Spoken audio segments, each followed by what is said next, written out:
Hi everyone, today I will make a podcast, but before that, what is a podcast all about? A podcast is a streaming age's answer to the radio. The dictionary definition of a podcast is a digital audio file you can download or listen to over the internet.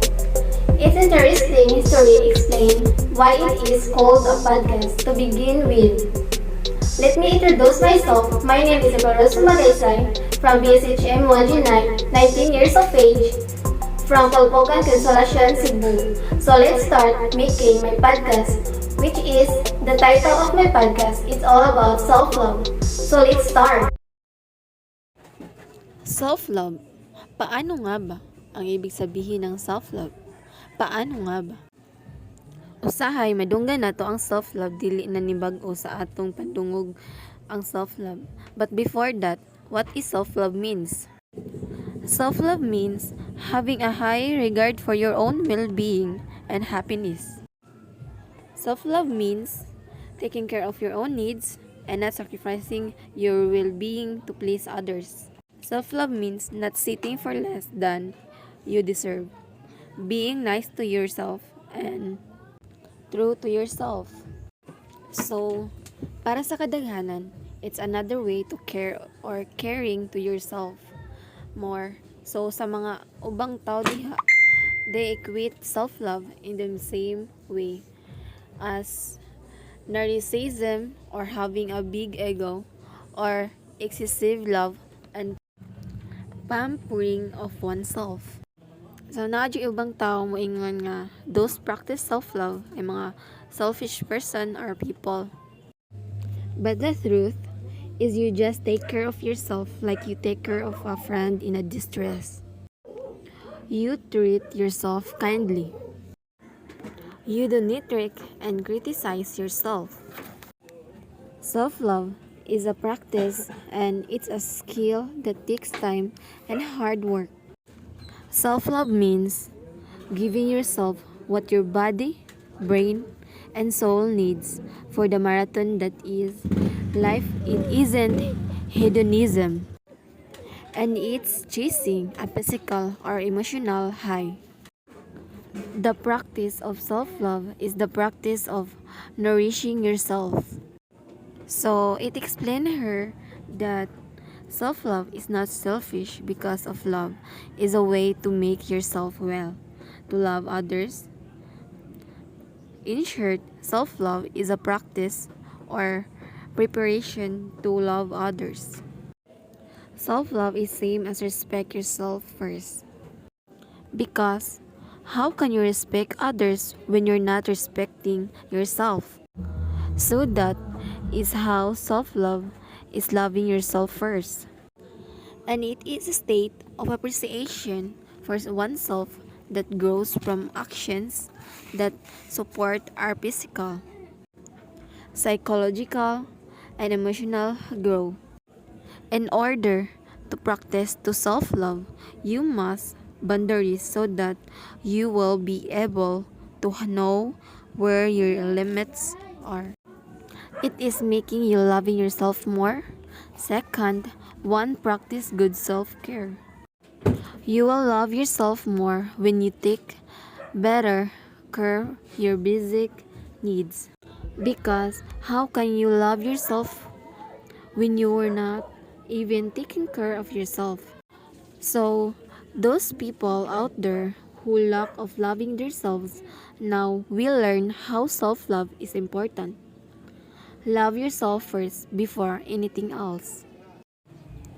One of the things I learned is that in order for me to truly be able to declare,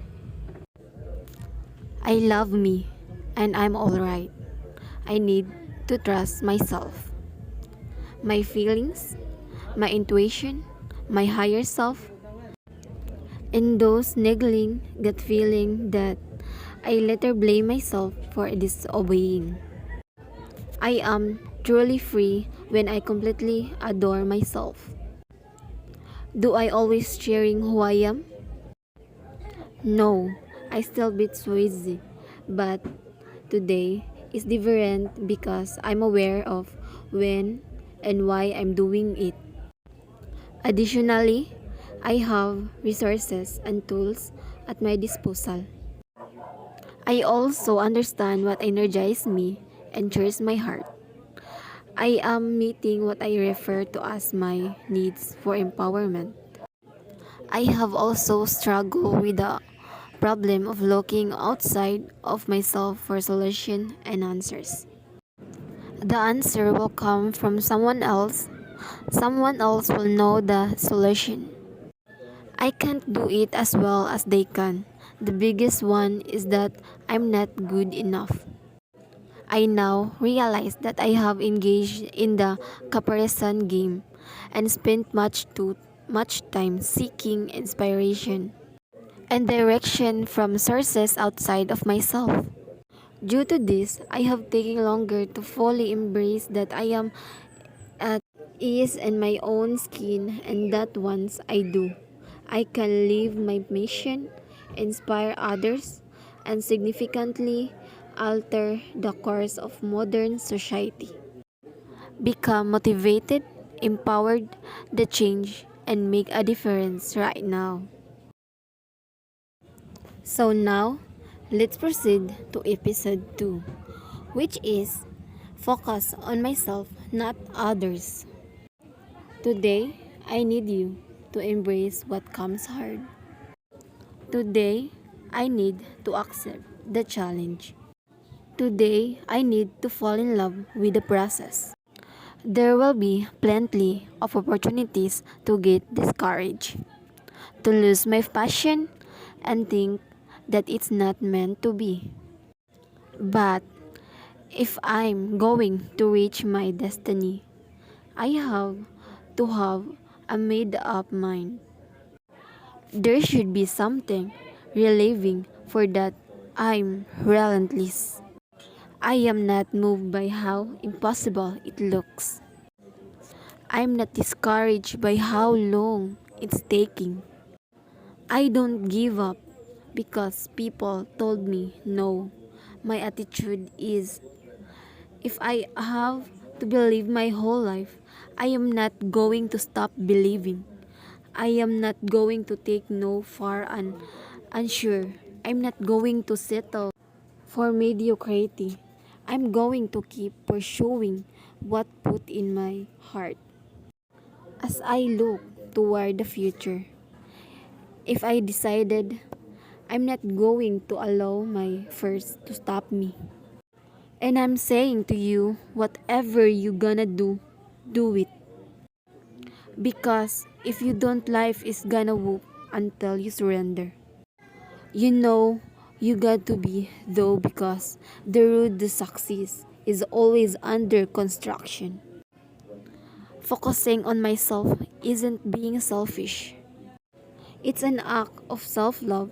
Like on my episode 1, it's talk all about self-love. Being focusing on myself, it is the only way to have more self-confidence or having a self-esteem. Building strong self-relationship is a great way to return my focus to myself. Feeling uncertain about my identity can make it though to get clarify on what I want from my life. Every one of us has a failure decision in life, but failure to acknowledge your growth can leave you feeling incomplete and unfulfilled. Just focus on yourself and believe in yourself, no matter what happens, because only yourself will always be trusted than others.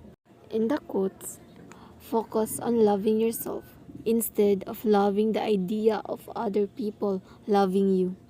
Something believe that in order to concentrate on your own life, you must be consider your own aims and feelings and ignore those of others. That is untrue. Being selfish means not caring about other people, but focusing on oneself doesn't necessarily imply you do that. Don't worry about what others accomplish or how it compares to what you're doing. So this will just prevent you from getting better. It is preferable to concentrate on your own objectives and aspiration while letting others pay attention to theirs. You may all achieve success in this manner. So, I'm just always love myself first before others. And that's all about my ending on my episode 2, which title Focus in Myself, Not Others.